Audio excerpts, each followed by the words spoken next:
How many times have you said to yourself, I need to know everything about you name it, so I feel ready and prepared to take the next step? Sounds reasonable, right? But here's the truth. Most women, whether they're buying their first property or growing their portfolio, get stuck in the same exact trap because no one ever feels 100% ready. At some point, the never-ending search for more information stop being helpful and start holding you back from growing your portfolio. So in today's episode, we're going to break down what you can do to get out of this cycle. Because clarity does not come before action. It comes from action. So let's get to work. Let's talk about something every woman listening has felt at some point: waiting to feel ready. And if you're waiting to feel ready in order to take action, you'll be waiting forever, right, Andresa? And that's what we're going to be talking about in today's episode, because we've all been there. And we end up convincing ourselves that when we learn a little more, we do a little more research, we get a little more experience, we're finally ready and ready to take the next step or what have you. But readiness is a moving target, and it doesn't really happen like that for women. And that's what we're really going to be unpacking today, of how women can move through that feeling of waiting to feel ready. Okay. Because it doesn't just suddenly arrive. It takes momentum. It takes a shift. And that's what we're going to be breaking down here. So quick example, when we launched InvestHer 50 years ago. No, I wish we launched InvestHer 50 years ago, Andresa. Yeah, what? That would be a very moving moment to do 50 years ago. But no, we launched almost a decade at this point. And when we launched, it was the worst possible time. Worst possible time for me, for you, Andresa, right? You were going through a divorce. Even beginning, I think you were at the beginning part of the divorce. I had just had my second child. So I had two little ones. And I was feeling very overwhelmed with the shift of everything in my world. Andresa, you were managing a lot, and we had every reason to wait. We had every reason on paper to wait, and even just emotionally, physically, mentally. But we didn't wait. And we said, let's start with a podcast. And we gave ourselves 6 months and said, if no one's listening to this podcast, we'll move on from this endeavor. And so what was really interesting, and I remember, Andresa, you and I talking about this, was that the clarity that we were seeking, it really came after we took action. It didn't happen before, because we were still in limbo. When you're about to make a decision or move on something, clarity doesn't come then. It comes actually after the action was taken. And it really continues to show up, right, all the time with us as we grow this community. That's what we really want to encourage you right now to do. Pick one small action. We call them micro actions because they're not something, that's going to take 5 hours. Okay. It could take you 5 minutes. The smaller, the better. The less time, the better, to be honest. So it builds your momentum. Pick one action to do in the next 48 hours of listening to this podcast, listening to our lovely voices. Send the email, make the call. That will move your goals along, of course. Those micro actions end up really building the momentum. Andresa and I bought a podcast course to prep us to launch a podcast. That was a micro action that we took. The purchase of the course was a micro action. So what is that micro action for you? And do that in the next 48 hours. I want to say something about micro action, because when I learned this technique, and it is a technique, you want to so micro that is like ridiculous to think. Because if you're listening to us right now, you are an independent woman who can do multiple things at the same time. So I bet my pinky that you have a to-do list right now that talks about calling 5 brokers, analyzing 10 deals per week. And I want this micro action for you to be so ridiculous that you said, of course, I can draft the email to the broker. Of course, but I want to actually send it. And I'm like, no, just draft it. I want you to take that micro action that you're like, I can do that in a blink of my eye. So what would that be for you? because that will create the momentum and give you the confidence and the desire to take even further action. Try it out. And there's a lot that gets in our way. And what's interesting, Andresa, to your point, women are not lazy. Women listening to this right now, we know you're not lazy. You're like the opposite of lazy. I've never been called lazy, Andresa. I don't know. Lazy is not even your sphere. But you're doing so much, right? You're doing the research. You're listening to the podcast. You're attending conferences, and that type of action, quote unquote, can sometimes feel and be a way to delay the actual micro action that's going to move the needle. And that happens a lot for women, right, Andresa?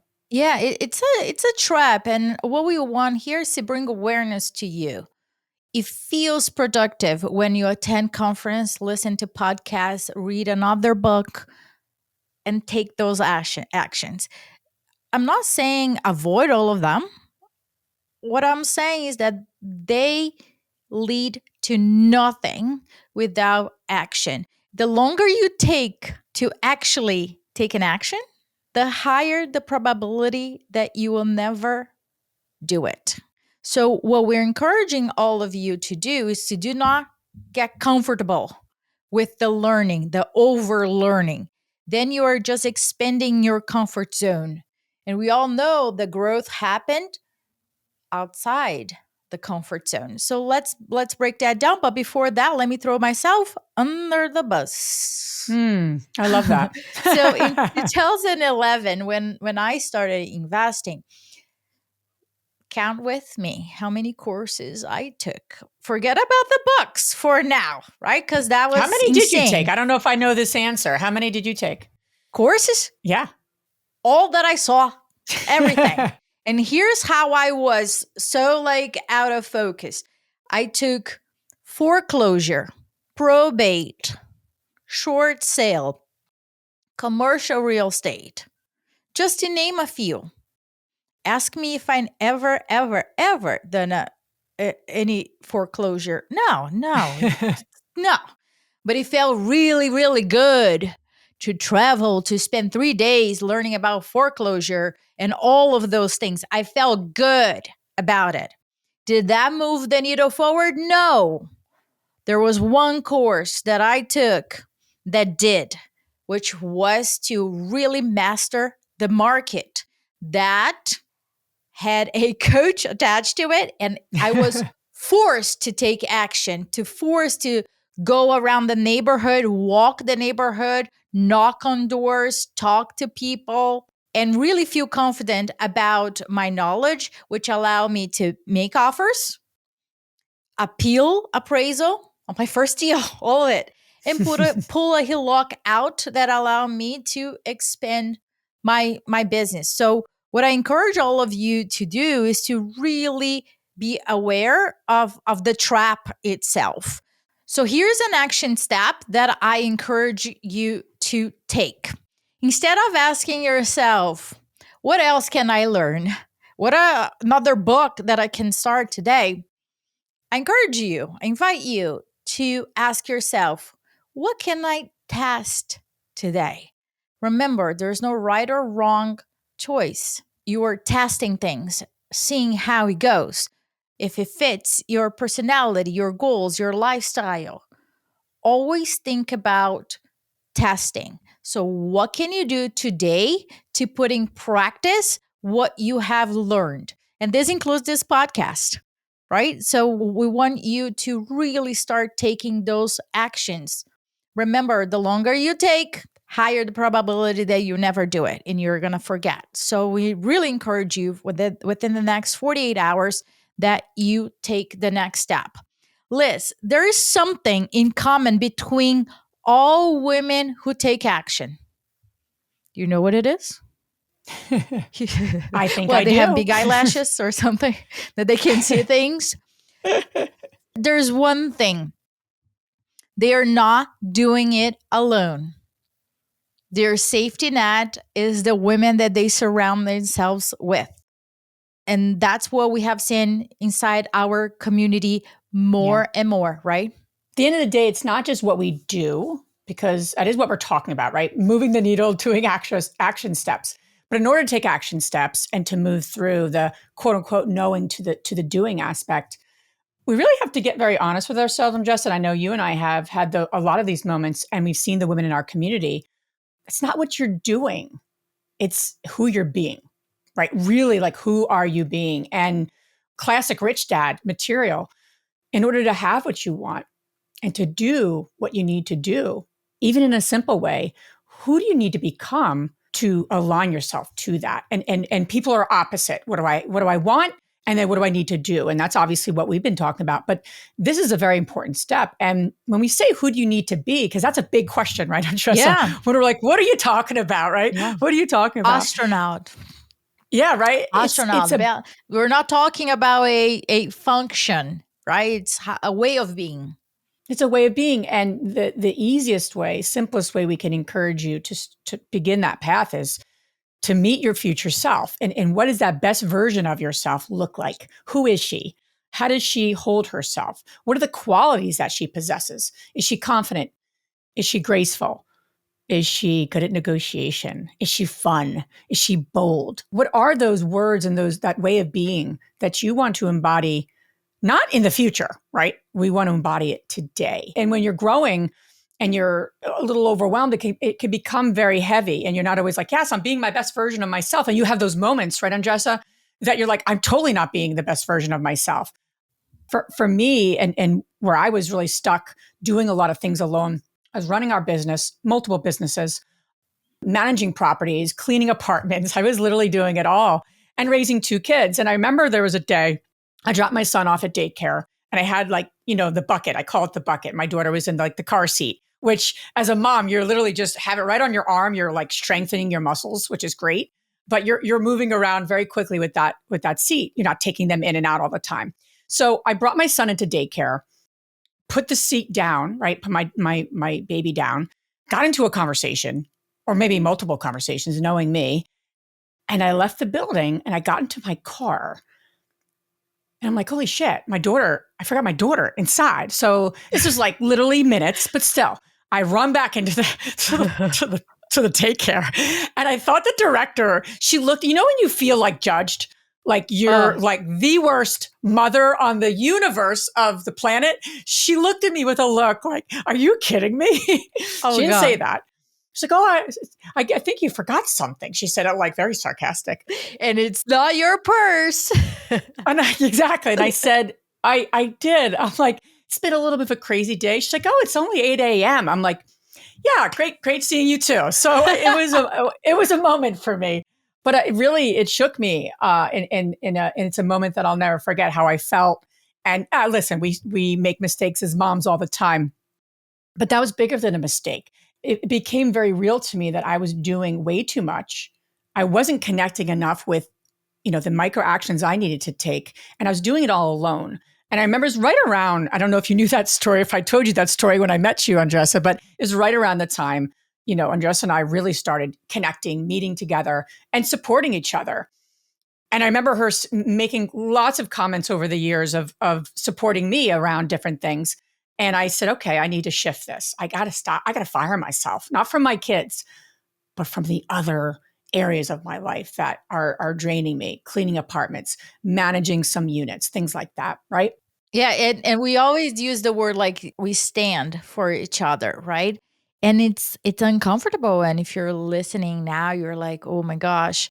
Right. But if you really care about that person and you stand for her achieving her best life, and if you see something that she is not seeing it, you can of course come with kindness but not sharing with this person. I think it was Brené Brown that says, right, kindness is to really share your thoughts.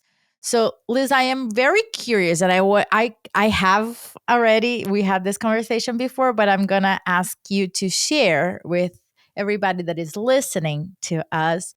Share the vision of your best self. Describe her, who she is, what she stands for, and who is the person that you're aiming to become, and how you are being like her nowadays? I love Andresa. She asks these questions, just shooting the shit, just to ask you now. No, it's a big question and an important one. So here's what she looks like, and here's what more importantly than what she looks like. Of course, she's looking good, and I'll get to that. Liz and I, we have an internal debate about how she looks like, because she show up for me different than she's showing up for Liz. Totally. And tell Liz which I love, right? What we fight about. We fight about. I love Andresa. I'm just like, that's not what she looks like. I'm like, it's not your future self. Jesus, it's my future self. But I see this. I see this woman, whether, she does have long hair. She has long gray hair. So it could be, it's a future self. But regardless, she is very confident. She's a very graceful, fun, incredibly present to people, to moments.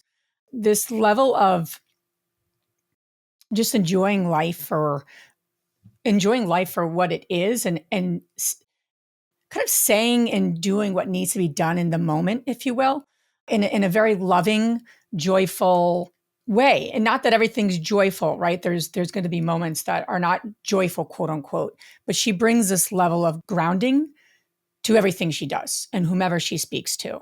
People feel her presence. People feel her level of calmness and grace and strength as well, because strength and grace, in my opinion, go together very nicely.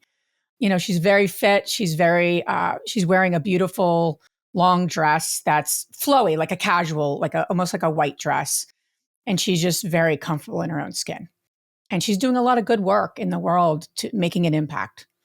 That's what I see, and very eloquent, as well. That's what I see. And so for me, the second part of that question was, okay, how do I step into her on a daily basis? And it takes a conscious choice. It takes reconnecting with who she is and making the choice. This is who I am. And that's who you are when you're listening to this. You are already that woman. We're not going to get too complex, but as you think about who you want to be, you're already those things. It's just how am I those things more often and more comfortable in my own skin? And I think that's the uncovering work that needs to happen, and taking those micro actions. How about you, Andresa? I have to ask you. You're curious?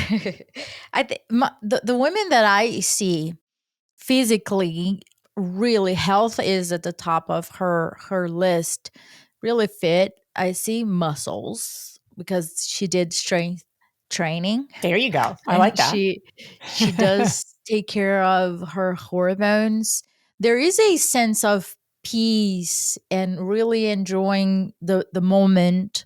She does a lot of gardening, a lot. There is also a curiosity in terms of art and different types of work.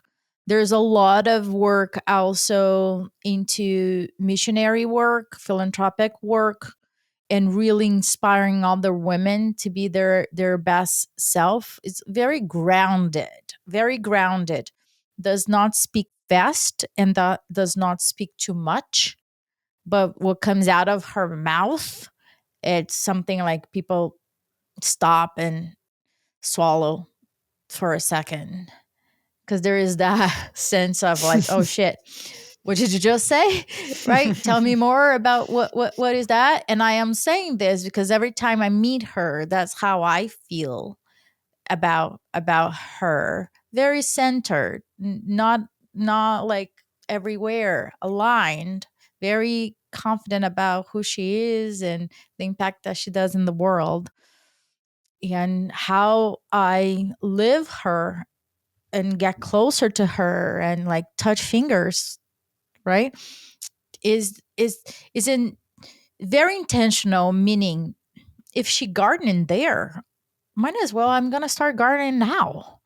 If she is super fit there, I'm gonna start training my muscles now, regardless if I like her or I don't. If she has a way of being that is peaceful, what the hell is she doing? So I can start doing now. So it's a very active effort and conscious effort to do that. And the more that I identify with her, more in peace I feel. I'm not becoming somebody else. I'm becoming who I'm supposed to be with no pressure of being perfect or like, oh, I'm not good enough today. I'm damn good enough. I'm beyond good enough. Like my cup is like full, right? I'm beyond. Don't have that concept right now. That being said, I always ask her for advice under meditation because she already exists. I believe that she already exists within me. Therefore, the knowledge, the experience, I can be fed by it. And it's not like woo woo or anything. You guys can research a little bit more about it, but it gives a sense of peace and certainty of the work that I need to do now in order to become her. How can I speak up in a way that lends to other people? And for myself, what is the life that I want, and how can I start living it now, despite any excuse that I have in my head? I might not have a huge garden as she does. I might not know the seasons or like herbs and vegetables as she does, which I don't. But I know one plant, and that's what I did this season. I asked ChatGPT, is this right? Or would I kill this plant if I plant it today or not? Right? So I don't have her knowledge of gardening yet. But I started with one plant, and I encourage all of you to do this exercise. How can you become closer to her today? That version of that you have in your head without any judgment. Do that exercise.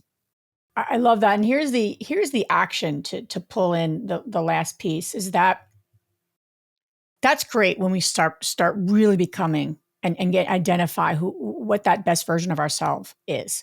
I bet you the best version of yourself does not need to know everything before she takes any sort of action step. I guarantee you. So when you start to align with that and revel in that, if you will, it's really hard to do that by yourself. Because when I'm talking to Andresa about something or other women in my life that stand for me, they hold me to that version of myself, not a lesser version of myself, but a greater version of myself. And that is unique. That is not everyone people will naturally pull you down. You need a board of advisors that pull you up to whom you already are. And they see you that way. And that is unique. We all know that those people are not just walking on the street, and that's your personal advisors, a board that cheer for you, they advocate for you, they support you and challenge you. Again, that's not like our everyday friend, if you will. So that's doing it alone isn't going to get you to your best self. So here are 2 resources we would like to share with you. Number 1, if you are someone that wants to know exactly what to do next, we encourage you to take the InvestHer assessment. It's a free tool. You are going to answer a couple of questions, and in 5 minutes, you are going to know what type of investor you are, what challenges you are facing, and most important, what can you do about it? What are the next steps that you can take today that are very strategic? And if you are someone who has a portfolio and you are looking to build your board of advisors, I encourage you to check out Strive Mentorship Program. This is where you're going to find driven women real estate investors who you can rely on that are playing at the same level. Check it out. Thanks so much for listening. Thank you so much. Do something with what you learned.